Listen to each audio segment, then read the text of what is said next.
আবারও যদি আমরা সেই ভুল করি, সেই চিহ্নিত যারা ক্ষমতায় গেলি দেশের টাকা চুরি করে বিদেশে পাচার করে, যারা দলীয়করণ করে, যারা ক্ষমতায় টিকে থাকার জন্য বিদেশিদের পায়ে তেলমর্ধন করে, বিদেশিদের সাথে চাটুকারি করে, এই দেশের স্বার্থকে জলাঞ্জলি দিয়ে এই দেশটাকে দিন দিন করদ রাজ্যে পরিণত করে। আজকে জানেন আমার এই দেশের ভিতরে ব্যবসা নাই, বাণিজ্য নাই, উদ্যোক্তা নাই, উদ্যোক্তা নাই।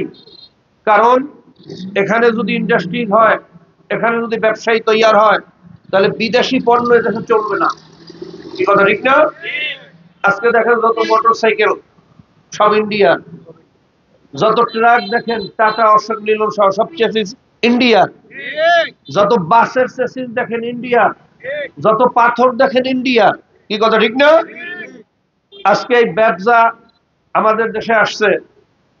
আপনারা জানেন ব্যবসার মাধ্যমে মিরেশ্বরাইতে 900 একর জমি ইন্ডিয়ার জন্য বরাদ্দ রাখা হয়েছে।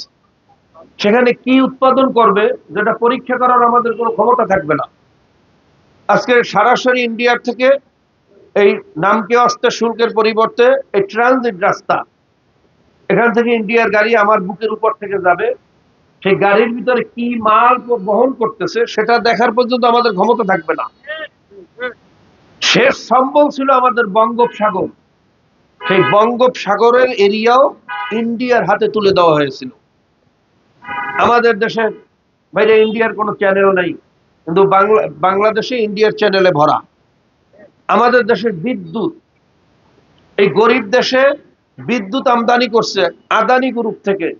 মোদির বন্ধু আদানি 18 টাকা পার ইউনিট বিদ্যুতের কস্ট দিয়ে আমাদের মাথার ঘাম পায়ে ফেলানো, এই রক্ত ঝরা, এই পয়সা দিয়ে আদানিকে টাকা দিয়ে বিদ্যুৎ আমদানি করা হয়েছে বাংলাদেশ। কি কথা ঠিক না?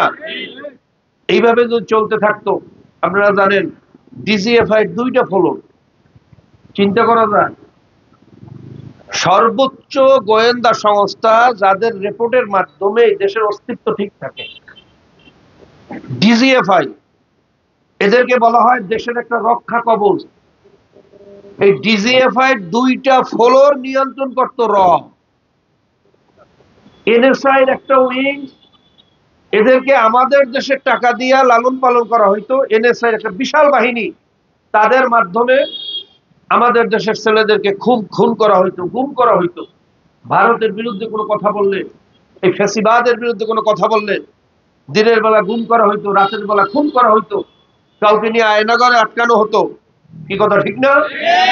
অনেকেই বলে এভাবে যদি আর কয়েকটা দিন চলতো তাহলে এই দেশ আর এই দেশ থাকতো না, এই দেশের রাজধানী আর ঢাকায় থাকতো না। হয়তো শুনতে পারতেন বাংলাদেশের রাজধানী ইন্ডিয়া। বাংলাদেশের রাজধানী কোথায়?